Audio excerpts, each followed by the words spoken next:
하나님이 사랑하시는 비산동교회 성도님들, 지난 하루 동안 평안하셨습니까? 주님은 오늘 우리에게 탐심에 대해 경고의 말씀을 주십니다. 탐심은 우리가 물리쳐야 할 것입니다. 오늘의 말씀을 통해서 탐심을 물리치시고 주님의 뜻과 주님의 나라를 위하여 나아가는 우리 모든 성도님들이 되시길 바랍니다. 기도하겠습니다. 사랑의 하나님 아버지, 우리가 욕심에 이끌려 살지 않고 주님의 말씀에 이끌려 살아가게 하여 주옵소서. 나의 욕심은 십자가에 죽었다는 사실을 늘 선포하며 성령을 따라 성령의 인도하심 속에 살아가는 우리 모두가 되게 하여 주옵소서. 오늘도 주님의 말씀으로 우리를 이끌어 주옵소서. 이 모든 말씀 우리 주 예수 그리스도의 이름으로 기도드립니다. 아멘. 오늘 우리에게 주시는 하나님의 말씀은 누가복음 12장 13절에서 21절까지 말씀입니다. 하나님의 말씀을 함께 읽겠습니다. 무리 중에 한 사람이 이르되 선생님, 내 형을 명하여 유산을 나와 나누게 하소서 하니 이르시되 이 사람아, 누가 나를 너희의 재판장이나 물건 나누는 자로 세웠느냐 하시고 그들에게 이르시되 삼가 모든 탐심을 물리치라. 사람의 생명이 그 소유에 넉넉한 데 있지 아니하니라 하시고 또 비유로 그들에게 말하여 이르시되 한 부자가 그 밭에 소출이 풍성하매 심중에 생각하여 이르되 내가 곡식 쌓아둘 곳이 없으니 어찌할까 하고 또 이르되 내가 이렇게 하리라. 내 곡간을 헐고 더 크게 짓고 내 모든 곡식과 물건을 거기 쌓아두리라. 또 내가 내 영혼에게 이르되 영혼아, 여러 해 쓸 물건을 많이 쌓아두었으니 평안히 쉬고 먹고 마시고 즐거워하자 하리라 하되 하나님은 이르시되 어리석은 자여, 오늘 밤에 네 영혼을 도로 찾으리니 그러면 네 준비한 것이 누구의 것이 되겠느냐 하셨으니 자기를 위하여 재물을 쌓아두고 하나님께 대하여 부요하지 못한 자가 이와 같으니라. 아멘.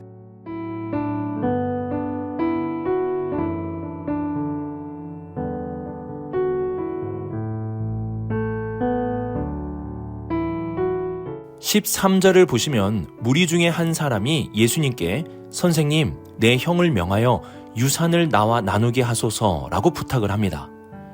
오늘날에도 유산으로 인하여 형제 자매 간에 다툼이 있곤 하는데요.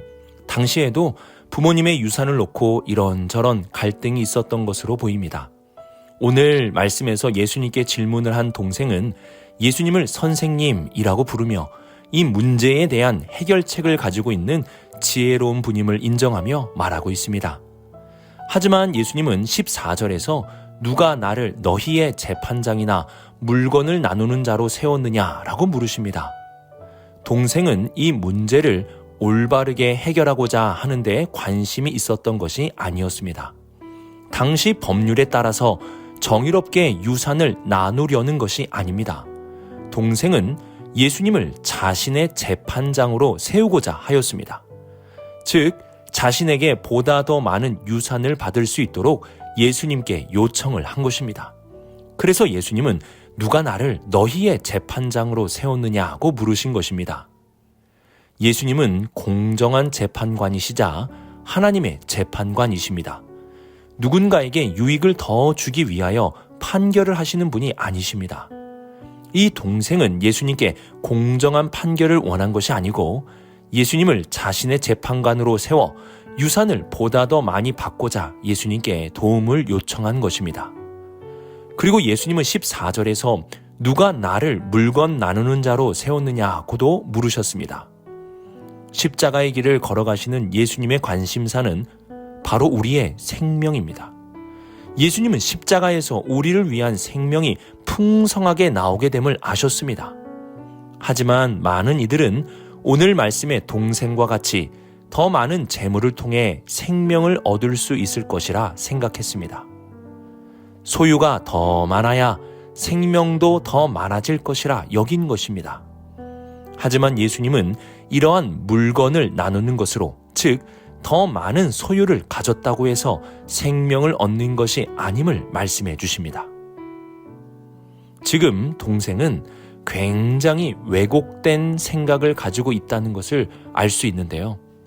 예수님을 공정한 재판관이 아닌 자신의 유산을 더 많이 받게 하기 위한 도구처럼 여기고 있습니다. 그리고 동생은 더 많은 물질이 있어야 생명도 생기는 것이라고 생각하고 있습니다. 올바르게 무언가를 바라볼 수 있는 마음이 동생 안에는 없습니다. 왜 동생은 이렇게 왜곡된 마음, 잘못된 마음을 가지게 된 것일까요? 우리 2번 질문을 통해서 이에 대한 답을 살펴보도록 하겠습니다.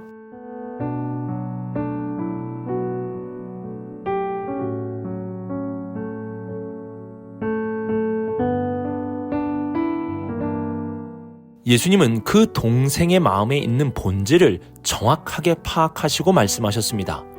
15절을 보시면 그들에게 이르되 삼가 모든 탐심을 물리치라 라고 말씀하셨는데요. 동생이 이러한 왜곡된 마음을 가지게 된 것은 바로 이러한 탐심 때문임을 지적하시는 것입니다. 동생이 원하는 것은 공정이 아닌 더 많은 것을 받고자 하는 마음이었습니다. 예수님은 이러한 동생의 마음에 가득한 탐심을 물리쳐야 함을 말씀하시는 것입니다. 그리고 생명에 대해서도 분명하게 가르침을 주십니다. 예수님은 사람의 생명이 그 소유에 넉넉한 데 있지 않다고 말씀하셨습니다. 소유가 많으면 생명이 주어지는 것이 아닙니다.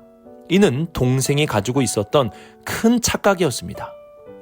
이처럼 탐심이라는 것은 우리의 모든 것을 왜곡시킵니다.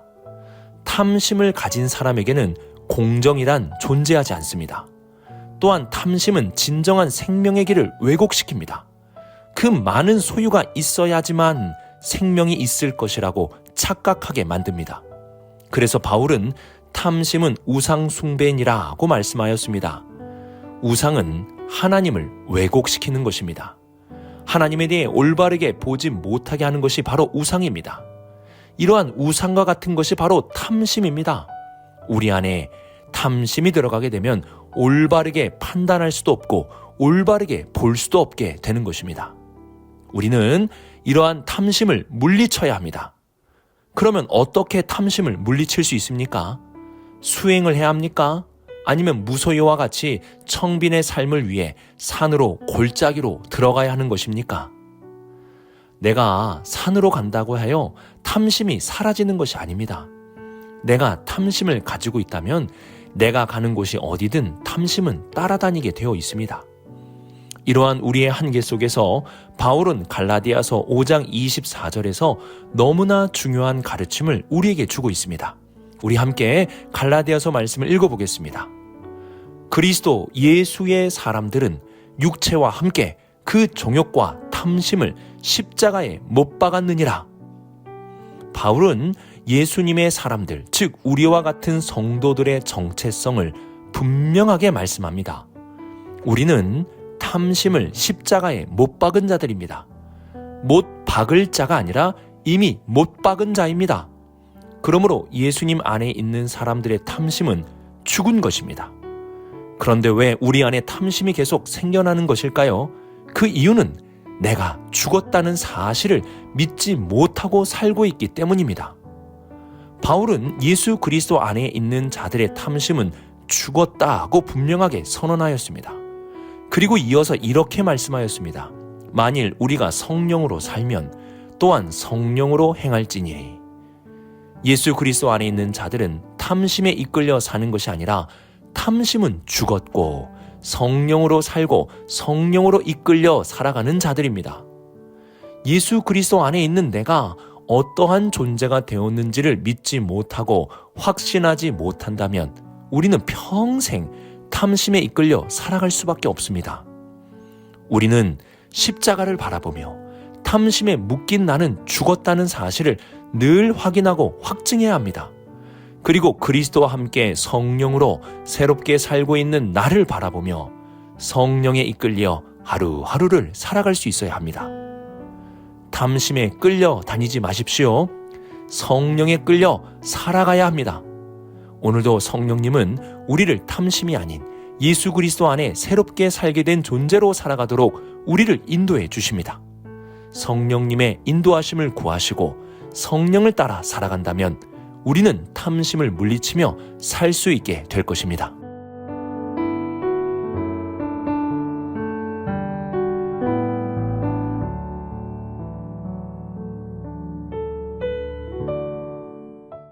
우리는 예수님께서 들려주신 어리석은 부자의 비유를 잘 기억해야 합니다. 예수님은 오늘 말씀에 나오는 부자를 어리석다고 하셨습니다. 그러나 우리가 사는 세상을 보면 이러한 부자는 지혜로운 사람이며 우리가 쫓고 싶은 사람의 모습으로 나타나게 될 것입니다. 이 사람은 돈이 너무나 많은 사람이었습니다. 부자 중에 부자인데 그가 투자하는 곳곳마다 대박이 나서 곡식을 쌓아둘 곳조차 없는 부자 그 자체인 사람이었습니다. 이 사람은 투자뿐만이 아니라 그 모든 소유를 자신을 위해 보관하는 법도 알았습니다. 그래서 평생을 놀고 먹을 수 있는 방법을 이루어낸 사람입니다. 이러한 사람이 내 주변에 있다면 아마 부러움의 대상이 되었을 것입니다. 그런데 주님은 이 사람을 어리석다고 말씀하셨습니다. 여기서 어리석음은 그냥 지혜가 없는 사람이 아니라 하나님이 없는 사람 또는 하나님을 적대하는 사람의 모습을 말합니다. 왜 이 사람은 어리석은 사람이 되는 것입니까? 모든 것을 다 가졌지만 이 사람에게는 하나님이 없었습니다. 자신의 인생 계획에 하나님이 들어가 있지 않습니다. 그는 재물을 불리고 재물을 가지고 노후를 어떻게 살아가야 하는지에 대해서만 관심을 가지고 있었습니다. 이 사람은 하나님이 주시는 비전도 하나님이 이끄시는 계획도 그 안에 전혀 들어가 있지 않았습니다. 하나님이 없는 인생은 결국 모든 것을 잃는 인생이 됩니다. 주님은 20절에 부자를 향하여 이렇게 말씀하셨습니다. 어리석은 자여, 오늘 밤에 내 영혼을 도로 찾으리니 그러면 내 준비한 것이 누구의 것이 되겠느냐. 이처럼 하나님이 없는 자는 결국 모든 것을 잃는 자가 될 뿐입니다. 그리고 주님은 21절에 이러한 말씀을 하셨습니다. 자기를 위하여 재물을 쌓아두고 하나님께 대하여 부요하지 못한 자가 이와 같으니라. 재물을 나를 위하여만 쌓지 말고 하나님을 위하여 쌓아야 한다는 것을 알려주시는 것입니다.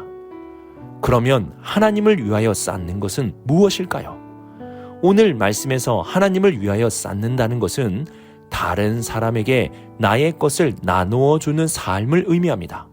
특히 가난하고 헐벗고 굶주린 사람들을 위하여 나누어 주는 삶이 곧 하나님을 위하여 쌓는 삶이라는 것이죠. 그러므로 교회는 성도들의 헌금을 통해 바로 이러한 구제와 연보의 사역을 해야 합니다. 그래서 성도들의 헌금이 자신을 위하여 쌓는 것이 아닌 하나님을 위하여 쌓는 것이 되도록 해야 하는 것입니다. 우리는 어리석은 자가 아닌 지혜로운 자가 되어야 합니다.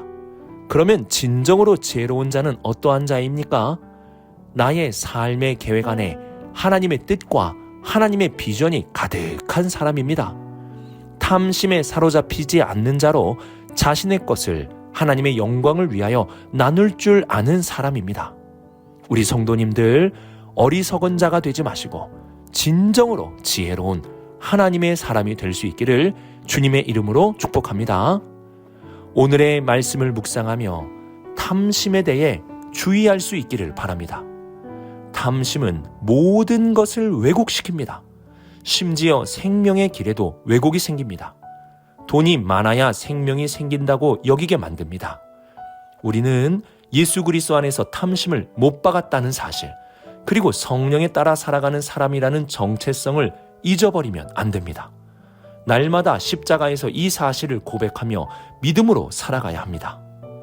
탐심을 가진 어리석은 부자가 되지 마시고 하나님의 계획 안에서 하나님이 인도하시는 삶을 사는, 그래서 나의 것을 나누어 줄 수 있는 우리 비산동교회 모든 성도님들이 되시길 주님의 이름으로 축복합니다. 기도하겠습니다. 사랑의 하나님 아버지, 우리 안에 있는 탐심을 물리치며 살게 하여 주옵소서. 예수 그리스도의 십자가를 바라보며 성령의 인도하심에 따라 살아가는 하나님의 자녀들이 되게 하여 주옵소서. 오늘도 나를 위하여 물질을 쌓는 어리석은 삶이 아닌 하나님의 뜻과 하나님의 나라를 위하여 물질을 나누며 살아가는 우리 모든 성도들 되게 하여 주옵소서. 우리가 탐심을 쫓지 않고 성령을 쫓게 하여 주옵소서. 이 모든 말씀 하나님의 아들 우리 주 예수 그리스도의 이름으로 기도드립니다. 아멘.